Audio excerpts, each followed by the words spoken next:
नमस्कार दोस्तों, स्वागत है आपका आज के मुख्य समाचार में, जिसमें सबसे पहली और बड़ी खबर में आपको बताएंगे कि ट्रैक्टर रैली के बाद अब देश भर में ट्रैक्टर क्रांति का ऐलान। राकेश टिकैत ने बताया क्या लिखना है उस पर। इसी के साथ दूसरी बड़ी खबर में जिक्र होगा कि सरकार पर बरसे शंकराचार्य स्वरूपानंद सरस्वती, बोले अयोध्या में राम मंदिर नहीं बल्कि विश्व हिंदू परिषद का कार्यालय बन रहा है। और तीसरी बड़ी खबर में जिक्र होगा कि शरद पवार की सचिन तेंदुलकर को सलाह, किसानों के बारे में बोलते समय सावधानी बरतें। दोस्तों, हर एक खबर की गहराई में आपको ले जाएंगे, लेकिन उससे पहले अगर आप भी देश के किसानों के साथ खड़े हैं तो आप अभी इस वीडियो को लाइक कीजिए और इस लाल बटन को दबा के इस चैनल को फ्री में सब्सक्राइब करके घंटी बजाकर कमेंट में लिखिए जय हिंद। दोस्तों, रुक करते हैं तमाम बड़ी खबरों की तरफ। ट्रैक्टर रैली के बाद अब देश भर में ट्रैक्टर क्रांति का ऐलान। राकेश टिकैत ने बताया क्या लिखना है उस पर। जी हां दोस्तों, कृषि कानूनों के खिलाफ जारी प्रदर्शन को तेज करने की हर संभव कवायद जारी है। किसान नेता राकेश टिकैत ने शनिवार को देश भर के किसानों से ट्रैक्टर क्रांति में शामिल होने का आह्वान किया।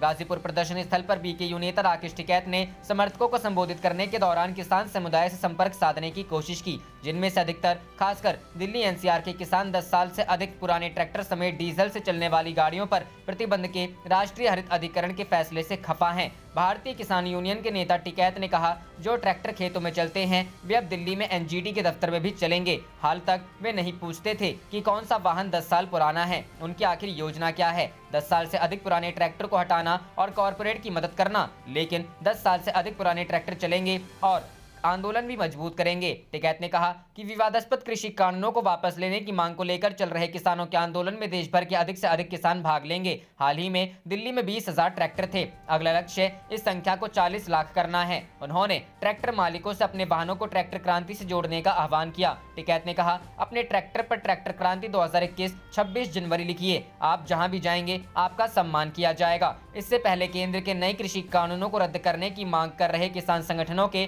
3 घंटे के चक्का जाम के आह्वान पर शनिवार को पंजाब, हरियाणा और राजस्थान में कई प्रमुख सड़कों को प्रदर्शनकारी किसानों ने ट्रैक्टर ट्रॉलियों से अवरुद्ध कर दिया। वहीं अन्य राज्यों में भी छिटपुट प्रदर्शन हुए।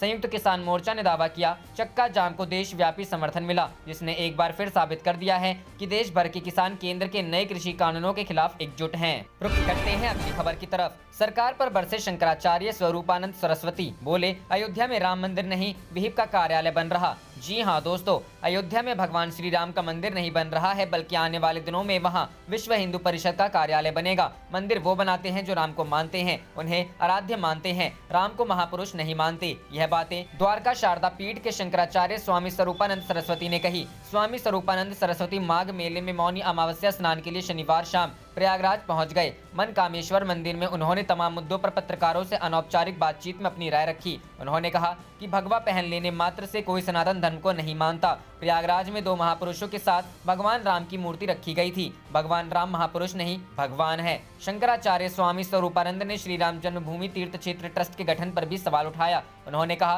कि इसमें एक भी व्यक्ति ऐसा नहीं है जो प्राण प्रतिष्ठा कर सके। हमने जो ट्रस्ट बनाया था उसमें हिंदू के प्रतिनिधि थे। इसमें शंकराचार्य के अलावा रामानंदाचार्य व अखाड़ों के सदस्य थे, लेकिन वर्तमान ट्रस्ट में ऐसे लोगों को रखा गया है जो प्राण प्रतिष्ठा क्या कराएंगे। हमारा लक्ष्य था कि वो आराधना का स्थल बने, न कि वहां पर आंदोलन की बातों को लिखा जाए। शंकराचार्य ने धन संग्रह पर भी सवाल उठाया। कहा कि ये लोग पैसे लेते हैं लेकिन इसका हिसाब नहीं देते हैं। सोने की ईंट का जो पैसा लिया गया था उसका हिसाब कहां पर है। रुख करते हैं अगली खबर की तरफ। शरद पवार की सचिन तेंदुलकर को सलाह, किसानों के बारे में बोलते समय सावधानी बरतें। जी हां दोस्तों, राष्ट्रवादी कांग्रेस पार्टी के अध्यक्ष शरद पवार ने शनिवार को कहा कि मशहूर क्रिकेटर सचिन तेंदुलकर को किसानों के बारे में बोलने के दौरान काफी सावधानी बरतनी चाहिए। अमेरिकी गायिका रिहाना और पर्यावरण कार्यकर्ता ग्रेटा थनबर्ग सहित कुछ विदेशी शख्सियतों के प्रदर्शनकारी किसानों के समर्थन में ट्वीट के बाद तेंदुलकर और प्रख्यात गायिका लता मंगेशकर सहित विभिन्न हस्तियों ने सोशल मीडिया पर इंडिया टुगेदर और इंडिया अगेंस्ट प्रोपेगेंडा हैशटैग से सरकार के रुख के समर्थन में ट्वीट किए थे।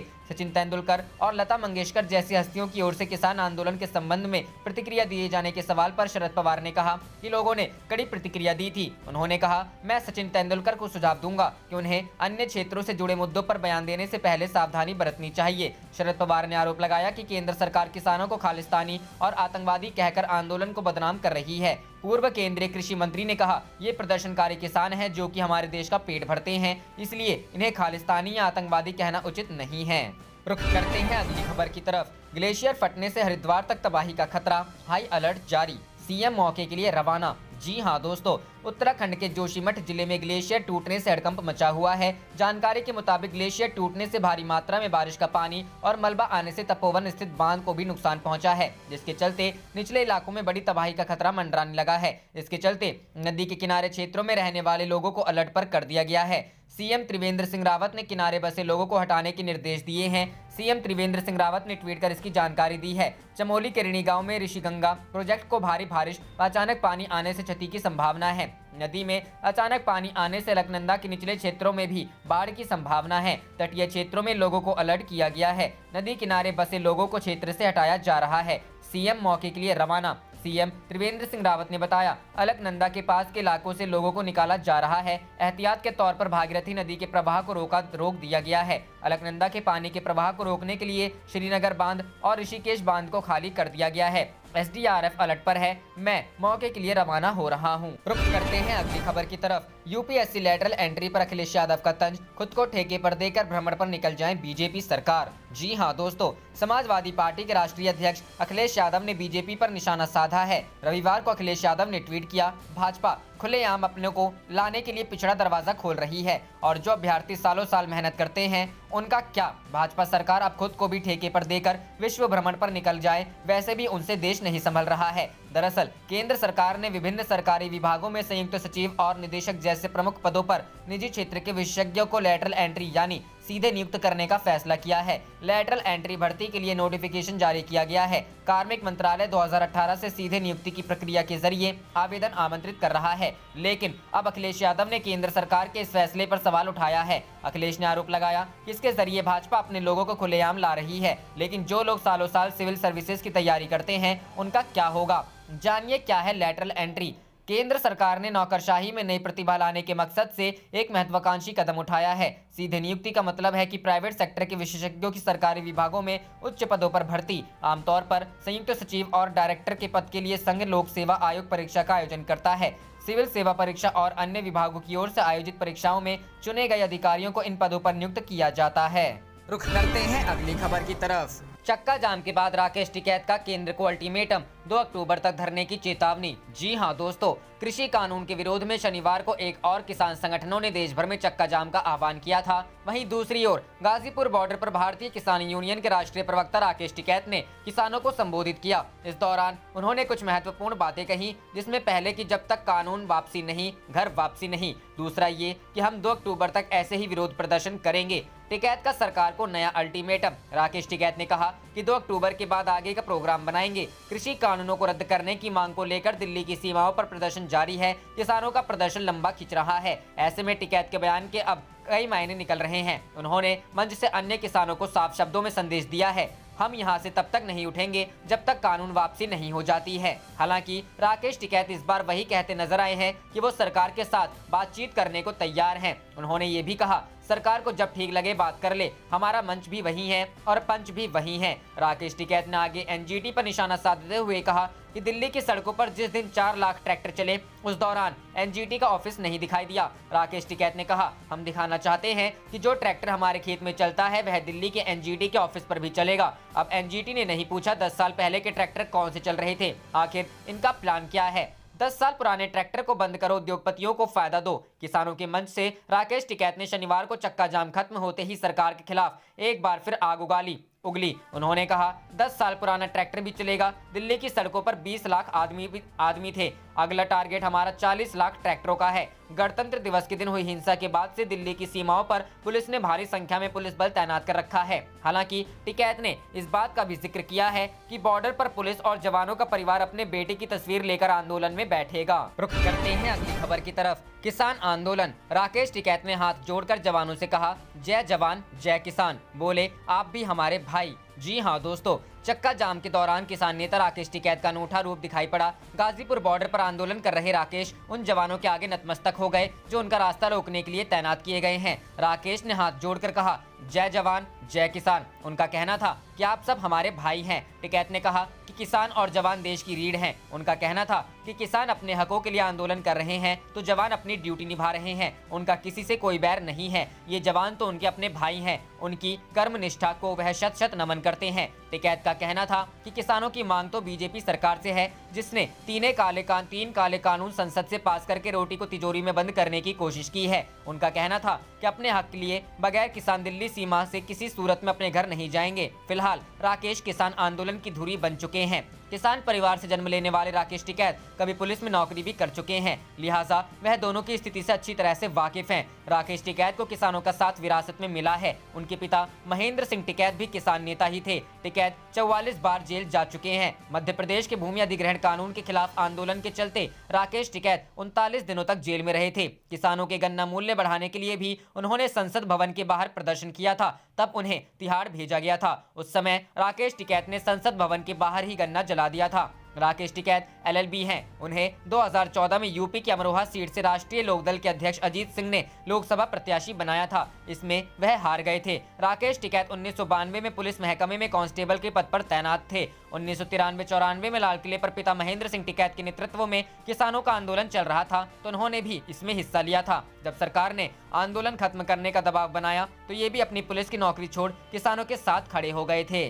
रुख करते हैं अगली खबर की तरफ। किसान आंदोलन को लेकर बीजेपी नेता का कृषि मंत्री पर निशाना, सत्ता का अहंकार उनके सिर चढ़ गया है। जी हां दोस्तों, केंद्र सरकार के 3 कृषि कानूनों के खिलाफ किसानों के विरोध प्रदर्शन को लेकर राष्ट्रीय स्वयंसेवक संघ के एक पुराने कार्यकर्ता रघुनंदन शर्मा ने केंद्रीय कृषि मंत्री नरेंद्र सिंह तोमर पर निशाना साधते हुए कहा है कि सत्ता का अहंकार उनके सर चढ़ गया है। मध्य प्रदेश से भाजपा के पूर्व राज्यसभा सदस्य रहे रघुनंदन शर्मा ने 2 दिन पहले फेसबुक पर लिखे अपनी पोस्ट में कृषि मंत्री तोमर को सुझाव दिया कि उन्हें राष्ट्रवाद को मजबूत करने की दिशा में काम करना चाहिए। पूर्व राज्यसभा सदस्य रहे रघुनंदन शर्मा ने अपनी फेसबुक पोस्ट में लिखा कि नरेंद्र जी, आपका इरादा किसानों की मदद करने का हो सकता है, लेकिन यदि किसान स्वयं अपना भला नहीं चाहते तो ऐसी भलाई का क्या औचित्य है। उन्होंने आगे लिखा कि प्रिय नरेंद्र जी, आप भारत शासन में सहयोगी एवं सहभागी हैं। आज की राष्ट्रवादी सरकार बनने तक हजारों राष्ट्रवादियों ने अपने जीवन और यौवन को खपाया है। पिछले 100 वर्षों से जवानियां अपने त्याग, समर्पण और परिश्रम से मातृभूमि की सेवा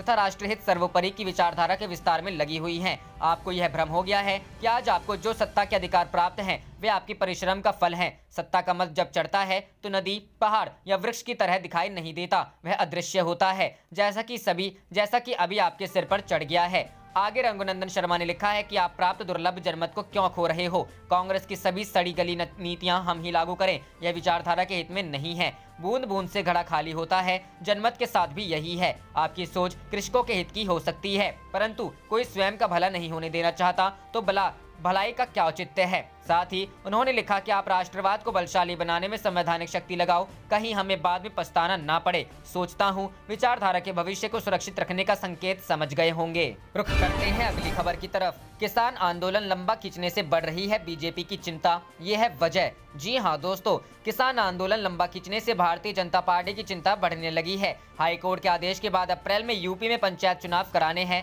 इस स्थिति ने बीजेपी नेताओं के माथे पर लकीर खींच दी है। अब कुछ नेता कहने लगे हैं इसका हल निकाल इस आंदोलन को खत्म किया जाना चाहिए। इस आंदोलन का प्रभाव पश्चिमी उत्तर प्रदेश में ज्यादा है। वहां पर इन दिनों होने वाली महापंचायतों में भी बीजेपी के खिलाफ माहौल बनाने का प्रयास तेज है। उसकी कमान खुद रालोद के जयंत चौधरी ने संभाल रखी है। अभी फिलहाल किसान आंदोलन का कोई हल निकलता दिखाई नहीं दे रहा है। दोनों पक्ष, किसान और सरकार, अपने अपने कदम रोके हुए हैं। ऐसे में पंचायत चुनाव में लड़ने वाले नेताओं की चिंता बढ़ गई है। वह सोच रहे हैं गाँव में इसका कहीं उल्टा असर न पड़ जाए, इसी कारण वह खामोश है। उधर भाकियू के अध्यक्ष नरेश टिकैत मुजफ्फरनगर की महापंचायत में चौधरी अजीत सिंह के पक्ष में बयान देते हुए कहा था कि अजीत सिंह के लोकसभा चुनाव में हराना हमारी भूल थी, हम झूठ नहीं बोलते, हम दोषी हैं। टिकैत ने कहा, इस परिवार ने हमेशा किसानों के सम्मान की लड़ाई लड़ी है, आगे से ऐसी गलती ना करियो। इस बयान के बाद बीजेपी को लगता है पश्चिम में उनका जाट वोट कुछ खिसक सकता है। इसका असर पंचायत चुनाव के साथ होने वाले विधानसभा चुनाव में भी पड़ने के असर दिख रहे हैं। रुख करते हैं अगली खबर की तरफ।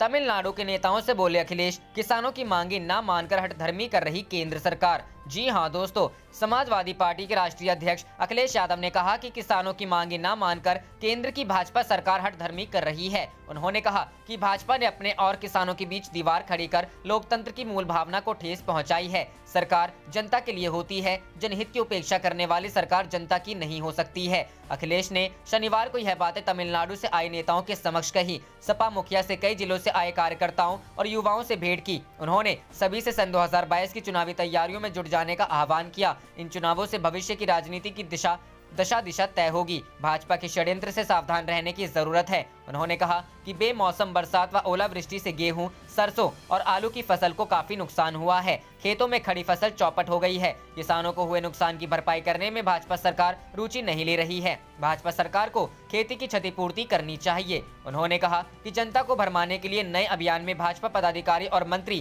केंद्रीय बजट के बारे में जनता को बताएंगे। जनता बजट से पूरी तरह निराश है, लेकिन भाजपा गुमराह कर रही है। अखिलेश तमिलनाडु से आए इलूमलाई यादव आर समप्त यादव ने मुलाकात की। इस अवसर पर समाजवादी पार्टी के राष्ट्रीय उपाध्यक्ष एवं पूर्व सांसद श्री किरणमय नंदा भी उपस्थित रहे। रुख करते हैं अगली खबर की तरफ। किसान आंदोलन ने उत्तर प्रदेश में बढ़ाई भाजपा की टेंशन, जाने कैसे हो सकता है बड़ा नुकसान। जी हां दोस्तों, किसान आंदोलन का कोई हल न निकलता देख व पश्चिम उत्तर प्रदेश में हो रही खाप पंचायतों से भाजपा की दिक्कतें बढ़ने लगी है। राज्य में अप्रैल माह में पंचायत चुनाव है, साथ ही 1 साल बाद विधानसभा चुनाव भी होने हैं। ऐसे में पश्चिम उत्तर प्रदेश का माहौल उसके लिए नुकसानदेह साबित हो सकता है। खासकर जाट समुदाय की नाराजगी, जो पिछले सालों में अधिकांशतः भाजपा के साथ खड़ा होता रहा है। किसान आंदोलन का फिलहाल कोई हल निकलता नहीं दिख रहा है। दोनों ही पक्ष, सरकार व किसान संगठन अपने अपने रुख पर अड़े हैं। भाजपा की दिक्कतें उस समय ज्यादा बढ़ी जब उत्तर प्रदेश सरकार ने गाजीपुर बॉर्डर खाली कराने का ऐलान किया और भारी पुलिस बल खड़ा कर दिया। बॉर्डर तो खाली नहीं हुआ, लेकिन पश्चिम उत्तर प्रदेश में इसका विरोध जरूर शुरू हो गया। खाप पंचायतों की एकजुटता भी बढ़ी और रालोद नेता चौधरी अजीत सिंह भी सक्रिय हो गए। जाट समुदाय की नाराजगी बढ़ती देख भाजपा भी अब सक्रिय हो गई है।